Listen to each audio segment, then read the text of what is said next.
Hola, queridos amigos del ADN de la historia. Como siempre, es un placer estar con ustedes y sobre todo estar acompañado por mi querida Isabel Revuelta. ¿Cómo estás? Hola. Y por mi querido Alejandro Rosas. Estamos en el Instituto Cultural Helénico, en esta capilla gótica que ya verán ustedes qué alucinante historia está detrás.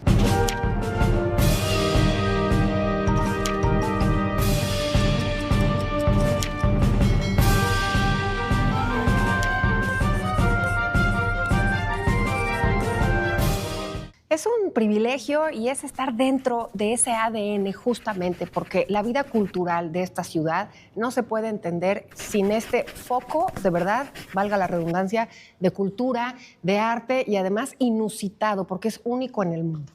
Único en el mundo y también es el único lugar en todo México donde te transportas a siglos anteriores incluso a la fundación, por ejemplo, de Tenochtitlán. Sí, estamos hablando de siglos XII y XIII. O sea, hay que contar, tenemos que contar la historia de esta capilla del Instituto Cultural Helénico. En 1954, Nicolás González Jáuregui, un hombre muy pudiente, decide... Bueno, él era un fanático de coleccionar cosas y constantemente iba a subastas, compraba contenedores enteros y luego veía qué había dentro. Sí. Pero de repente encontró 2 contenedores que habían pertenecido a William Randolph Hearst, el famoso magnate de los medios de comunicación de los Estados Unidos. De los medios de comunicación, estoy hablando de periódicos, por supuesto, que había comprado una capilla gótica piedra por piedra y la tenía en unos contenedores en Nueva York. Randolph Hearst muere y los hijos, los herederos, le venden esta capilla gótica piedra por piedra en contenedores a Nicolás González Jáuregui. Es un guión como sacado de una película, porque además esta capilla, que son 2 partes, está la parte románica y está la parte gótica, se encuentra en un pueblo de España, en Ávila, y la encuentra completamente abandonada. Y en esta manera de poder comprar lo que quisiera, compró esa capilla y la embaló, como bien dices, pieza por pieza. Llega a los Estados Unidos, pero como estaba empacada en paja, entonces tuvo una cuarentena, que esa cuarentena le toca la secesión estadounidense, el crack. El crack. La Gran Depresión. La depresión, no secesión, tienes razón. El crack de 1929, la guerra de secesión es previa. No, le toca la Gran Depresión y se quedan los contenedores en Nueva York. En el puerto. En el puerto. Ya nadie sabe nada hasta que en 1954 a los herederos de William Hearst, que además dicen que la película El Ciudadano Kane está basada en él, la venden y este coleccionista mexicano la compra. Aquí lo extraño de la historia no es Randolph Hearst, porque fíjate que hay toda una, digamos, tradición en Estados Unidos de que los empresarios hacían ese tipo de locuras. El otro gran loco es Paul Getty, que además él se fue a la época totalmente romana y se llevó una villa romana, ha de haber sido del siglo I o del II, la compró y piedra por piedra la trasladó a California y la tiene ahí. Hoy se puede visitar, es un museo, tiene cantidades enormes de arte griego, arte grecolatino, tumbas, féretros y además todo montado en lo que se llama la Villa Getty hoy en día, que es una villa totalmente romana tal cual era. Claro, oye, o Barbara Hutton, que también la heredera de Woolworth, también hacía esas excentricidades, nada más que ella sí se fue a vivir, digamos, al mundo oriental, pero bueno, ya esa es otra historia. Pero sí, estas grandes capitales estadounidenses, ¿no, Benito? Sí. Que dieron como resultado que llegara esta capilla del siglo XII-XIV, perdón. Hay una parte del siglo XII y otra del siglo XIV, pero de todas maneras, el siglo XII estamos hablando del año 1100. O sea, yo creo que ni siquiera habían salido los aztecas de Aztlán cuando ya estaba construida la capilla allá en algún lugar de España, de una España que ni siquiera estaba unificada. Todavía le faltaría tiempo para la unificación, la reconquista, todo eso. Y por otro lado, el siglo XIV, pues aquí siglo XIV es el siglo de la fundación de Tenochtitlán, todo ese siglo que fue de dominio, digamos, de los señores de Azcapotzalco. O sea, estamos hablando de mundos totalmente distintos cuando Europa, pues ya había el gótico, ya había el arte románico, las catedrales increíbles, los vitrales, o sea, eso explica, digamos, los distintos niveles de desarrollo, porque fíjate que en algún momento uno piensa, pues Europa nos lleva quizá 200 años de avance, ¿no? O sea, de conocimiento y todo eso, y no, creo que no lo puedes analizar linealmente, es decir, no vamos 200 años atrás. América se desarrolló hacia un lado, Europa se desarrolló hacia otro lado, Asia hacia otro lado, y en algunos momentos que vienen las colonizaciones, los descubrimientos, es cuando empiezas a conectar unos con otros. Pero no es que estemos aquí 1000 años atrás, ¿no? Claro. Pero sí hay que decir que estamos en este momento en la edificación más antigua que existe en la República Mexicana, sin lugar a dudas. Sin lugar a dudas. A menos de que alguien sepa algo más que yo no sepa. No, sí lo es. Lo es, o sea, y es impresionante. Además de bellísima, hay que pensar en el trabajo que costó. Hay un techo que en algún momento ustedes podrán ver, todo hecho de madera, que es realmente espectacular, más una colección de arte antiguo, sobre todo de Madonas. Hay muchas Madonas con el bebé Jesucristo en brazos. ¿Sabes qué me entusiasma y me emociona muchísimo? Pensar en el coleccionista, pensar en Nicolás González Jáuregui.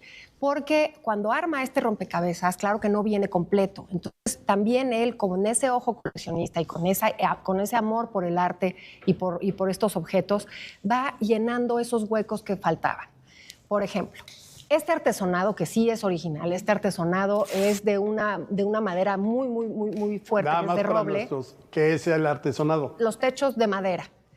Pero este viene de Europa. Ya después, en el México novohispano, tenemos una gran tradición de artesonados, por ejemplo, en Michoacán, en Huiramangaro y en esos lugares de la sierra de Michoacán, donde hay mucha madera, se tienen unos artesonados fantásticos. Desafortunadamente, el siglo XIX, que tenían, y finales del XVIII, el gusto por lo neoclásico, desapareció muchos artesonados de las iglesias. Pero bueno, este está hecho de roble y está hecho de, se me fue el otro nombre, son maderas preciosas, pero con manos de mexicanos utilizando la técnica que ya se había conocido en Nueva España, pero en el siglo XX.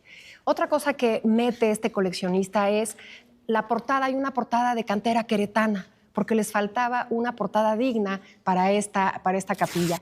Afuera podemos ver el románico, que es previo al gótico. Imagínate. Pero en este gótico podemos ver incluso la influencia árabe en estos picos, digamos, ya como elementos que también tienen esa fusión de estilos. Oye, ¿y qué me dices de la chimenea totalmente medieval? O sea, ¿te imaginas realmente esas escenas de esa Edad Media que siempre nos han pintado como la oscura? Y cuando hay mucho conocimiento, hay letras, hay muchas cosas que se desarrollan en esa época. No era grandes quemaderos de la Inquisición ardiendo por todos lados. Creo que deberíamos dedicarle un programa de el ADN de la historia para hablar como de esas épocas que son como oscuras y que realmente fueron todo lo contrario. Pero bueno, es realmente una chimenea original. Así es. Es una locura. Ahora hay que decir que en los años 70, un hombre también increíble en todos los sentidos, llamado Pablo de Ballester, nacido en Barcelona, España, y que se va a Grecia a convertirse en un monje ortodoxo griego, que acaba siendo el obispo ortodoxo griego para Mesoamérica completa. Yo tuve la fortuna de conocerlo, comió en casa de mis padres algunas veces. Lo llamábamos respetuosamente el archimandrita. El archimandrita es el nombre que reciben los obispos ortodoxos griegos. Oye, se oye como supervillano. Sí, no, para nada. Era un hombre de luz. Archimandrita. Era un tipazo en todos los sentidos. Y él, apasionado de la cultura helénica, decide que este sería un espléndido lugar para poder contar esta cultura griega, sobre todo, al pueblo de México. Sí, hoy nos ponemos en todo lo que es esta esquina. Estamos sobre Avenida Revolución y casi Felipe Villanueva, en la colonia Guadalupeín, al sur de la Ciudad de México. Este era el predio, esta era la casa donde vivía este coleccionista. Se fue, digamos, la capilla es una cosa, la casa es otra, y alcanzas a ver hoy por hoy las canchas de frontón. Mi tía Isabel, que siempre sale a cuento en este programa, me contaba que en la colonia Guadalupeín era muy conocida la familia González Jáuregui por esta casa tan hermosa y por la colección de arte que tenía. Pero todavía alcanzas a ver estos trazos al morir el señor Jáuregui y la cruzada cultural de la que estás hablando, Benito, por parte de este obispo ortodoxo en México. Se funda uno de los lugares de cultura que lleva más de 50 años alumbrando, dando clases, no nada más montando teatro, sino... Montando teatro clásico, claro, que casi no se... que era algo que no se hacía, fue una sorpresa en todos los sentidos. Exacto. Y dando cursos y dando conferencias y haciendo eso, que la cultura helénica siga viva como lo está viva, porque son nuestros orígenes, es el lugar de donde todos provenimos, pues, ¿no? Exactamente, claro. Sí, y muy curioso porque es como juntas épocas y momentos de la humanidad, ¿no? A unas cuadras está el antiguo convento carmelita, el convento que se le conoce como de San Ángel, y cerca el Parque de la Bombilla del siglo XX, característico desde el asesinato de Obregón, y luego estas avenidas que fueron de las, digamos, que modernizaron a la ciudad y unieron al centro con el sur, que es Avenida Universidad, Avenida Revolución, Avenida Insurgentes, es decir, y tienes toda la historia aquí, el pueblo de San Ángel, que durante mucho tiempo o durante varios siglos era el lugar a donde se venía uno a pasar el fin de semana. Imagínate, hoy ya es de, pues voy al centro, sí puedes llegar a hacer horas como entonces, pero ya totalmente es parte de una ciudad que tiene este espacio. A mí me parece increíble que realmente si tú quieres conocer y por un momento cuando entras a la capilla pensar que no estás en México sino en Europa. En Ávila, en el siglo XII, XIII. Realmente entras y lo sientes, no es una cuestión nada más y no es estas construcciones falsas, fake, como por ejemplo vas a la pirámide de Keops en Las Vegas, ¿no? Ah, claro, escenográficas. Sí, claro, o sea, todo falso, ¿no? Sí. Aquí todo esto es absolutamente anterior a la llegada de los españoles aquí.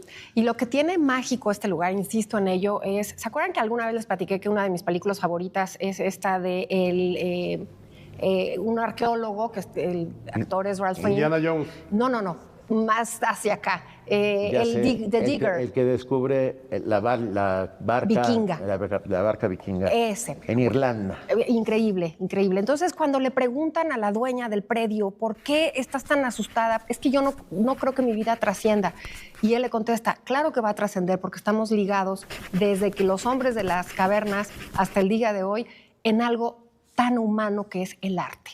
Entonces, aquí vemos hilvanadas todas esas puntadas desde el siglo XII hasta el siglo XX, XXI, porque ya tenemos 25 años de este siglo XXI, y lo que se está haciendo es esos objetos mezclados, porque hay mucho de México virreinal en la colección del señor González Jáuregui, pero también tenemos Renacimiento, tenemos Tizianos, Tintoretos, Murillos. Tenemos una gran cantidad de obra de arte de ese periodo que no se esperaba siquiera que estuviera hilvanado en esta historia. Y un siglo XXI, ya nada más antes de irnos al corte, una de las maestrías de historia del arte más importantes de la Academia en México se imparte aquí.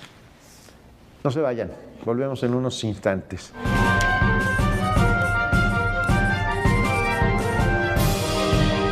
Mantente al día. Nunca antes un sábado fue tan divertido. ¿Será normal siempre estar de buen humor? Descúbrelo. Llega a tiempo a la estación para subirte al tren del meme. Con Mara Durón y Hernán Hochstrasser. Sábado, 12 de la tarde. Por ADN 40.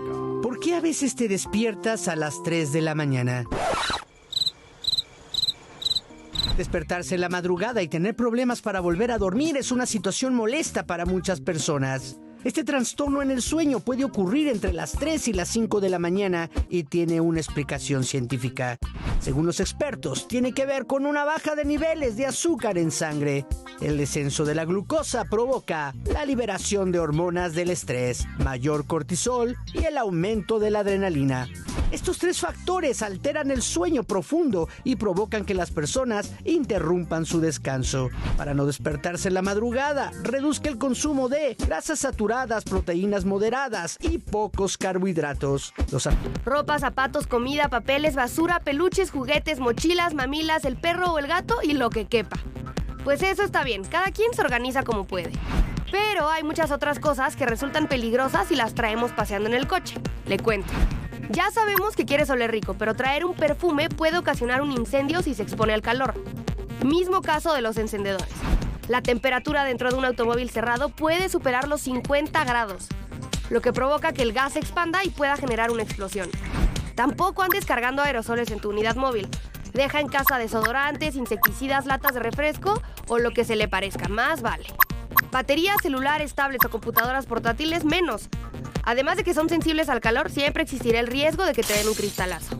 Para nada se recomienda dejar comida o agua. Los productos de plástico expuestos al calor puede ocasionar que se desprendan sustancias peligrosas, lo cual podría causar intoxicación. Así que mejor organiza tu auto y viaja seguro. Para ADN 40, Fuerza Informativa Azteca. Nunca antes un sábado fue tan divertido. ¿Será normal siempre estar de buen humor? Descúbrelo. Llega a tiempo a la estación para subirte al tren. Así es que el 15 de marzo de 1990 firma un convenio con el entonces Consejo Nacional para la Cultura y las Artes para trabajar juntos para la creación de este enorme y maravilloso, donde hay teatro, cine, poesía, conferencias, cursos. Es increíble la variedad y la cantidad de cosas que se hacen aquí. Es increíble y yo recuerdo en algún momento cuando justo trabajaba en Conaculta y después en Bellas Artes para ver algunos estilos, incluso cuando no podías ir a Europa, pero querías ver ejemplos, por ejemplo, de dinteles góticos en estas columnas, venías a verlo aquí. Cuando querías ver algo de arte virreinal, también podías verlo en toda esta colección, porque lo que más tiene es arte sacro. La vida de santos, la vida de Madonas, era algo que le importaba mucho a este coleccionista, rescatar ese tipo de arte. Y entonces es un cuaderno, es un libro abierto, es un lugar que te invita a seguir aprendiendo y entendiendo. Un vitral gótico, tenemos los vitrales originales, digo, no se imaginen un rosetón del tamaño de Notre Dame, pero es la misma técnica, es el mismo emplomado. Los tapices también. Los gobelinos, sí, exacto. Es una verdadera maravilla y el trabajo que hizo Pablo de Ballester, el archimandrita, obispo ortodoxo griego para Mesoamérica, me encanta porque además cubría Mesoamérica entera. ¿Qué tal? Que es un concepto cultural y no geográfico, ¿no?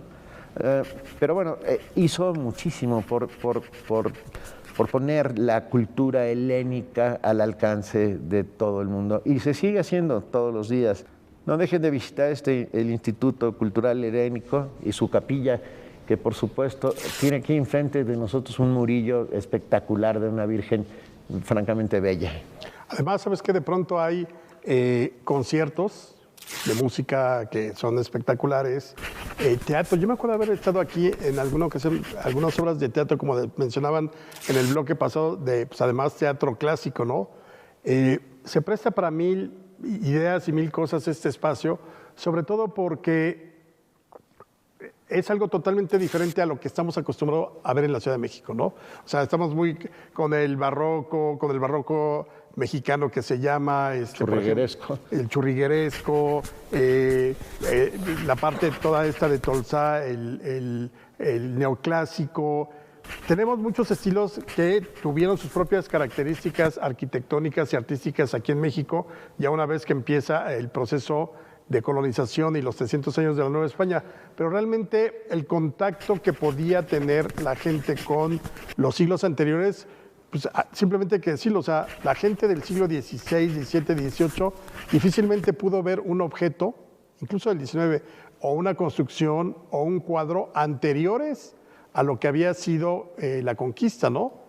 Y hoy lo tenemos aquí. Es más, desde luego la gente que viaja y que ha podido darse sus vueltas por Europa, pues ahí hay 1000 ejemplos en todos los lugares, prácticamente porque en la Edad Media la mayor parte de las ciudades importantes de Europa ya estaban construidas, claro, se han modificado mucho.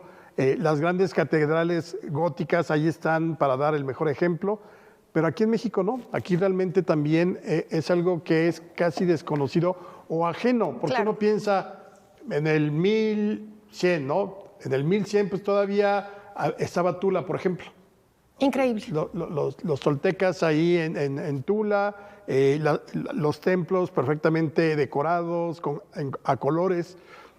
Y poco después ya no quedaba eso, ni siquiera cuando los mexicas llegan al Valle de México. Y esta idea del quehacer de los coleccionistas, estoy pensando en Franz Mayer, estoy pensando, ya estuvimos en la Casa de la Bola también, en estas casas, en este ADN cotidiano, yo quiero hacer énfasis en eso, que una persona en su vida normal, ¿quién se iba a esperar que este hombre, Nicolás González Jáuregui, hiciera semejante resumen histórico de tantos periodos, de tantos siglos, de tantos sitios y confluyen en este lugar? Estoy pensando, te digo, en la casa de Franz Mayer, que aunque vivía en Las Lomas, pero compra una casa y la monta digamos, en esa época. Épocas que no le tocan a él, pero que son esta síntesis del coleccionismo. Y además con buen gusto, porque es decir, tú entras aquí y no piensas en Galerías El Triunfo, como sí cuando ves al de la Bola, que era Hagenbeck, don Antonio Hagenbeck de la Lama, fuera en Santa Mónica.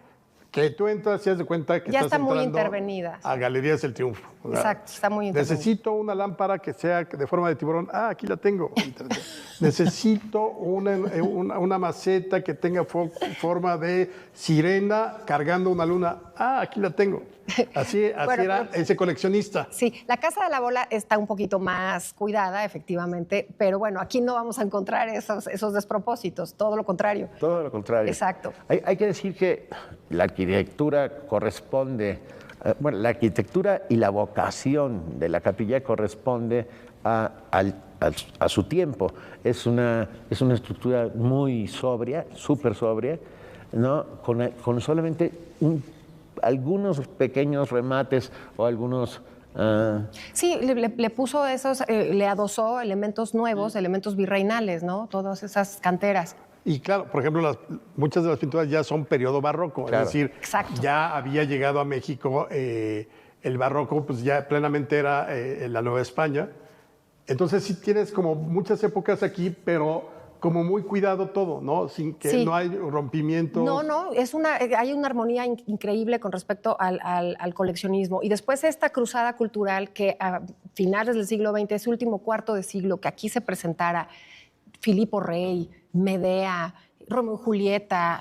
Yo recuerdo haber venido en la década de 1990, 91, 92, en este lugar que estamos ahora, la representación del juicio que se le hace a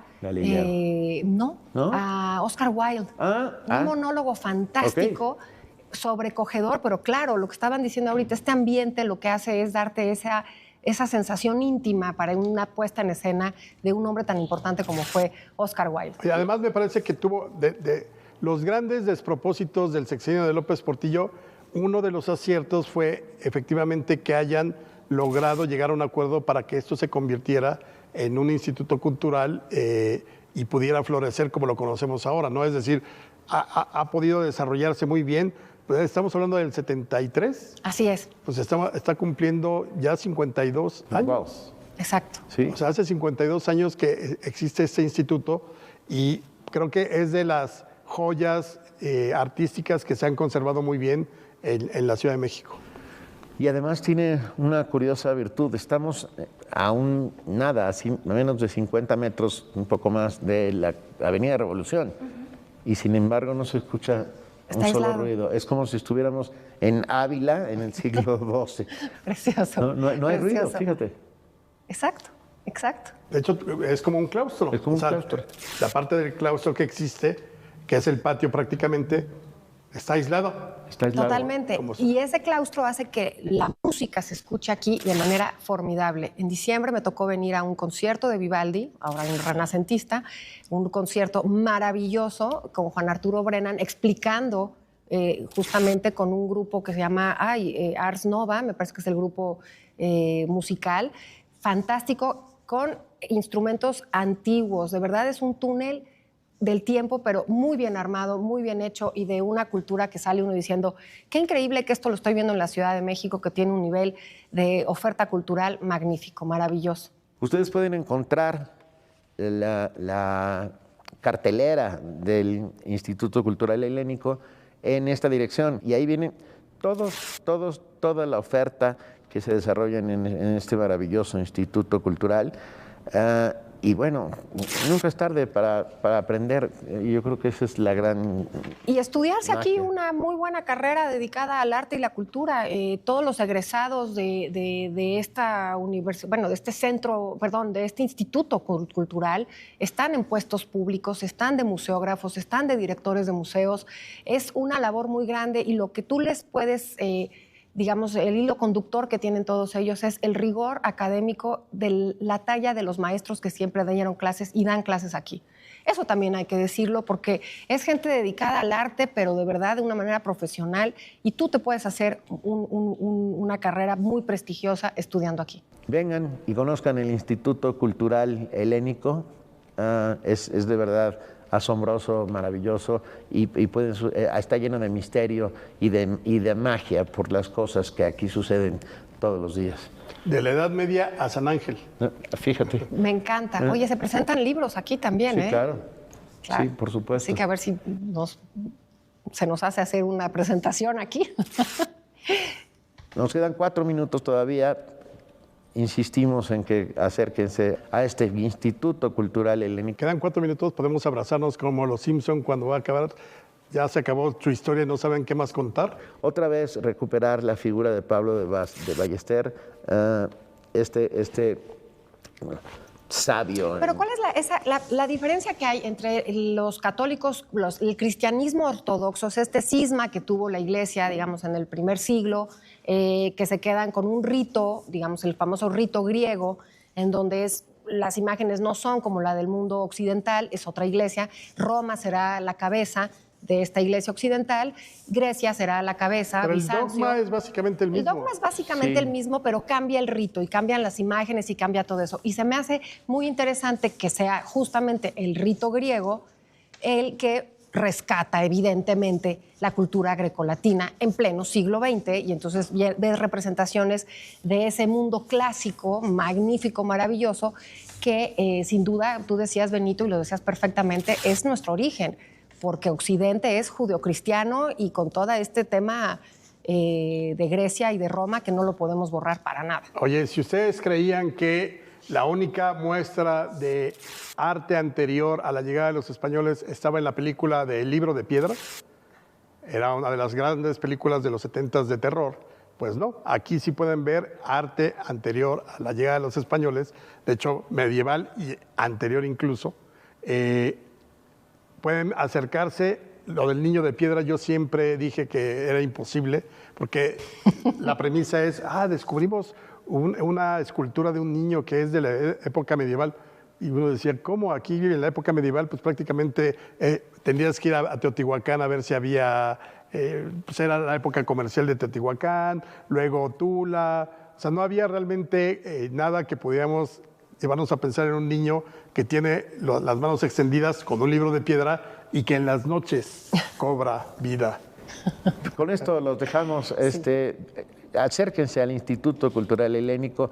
Gracias al Instituto por darnos las facilidades para grabar estos programas y un abrazo, como siempre.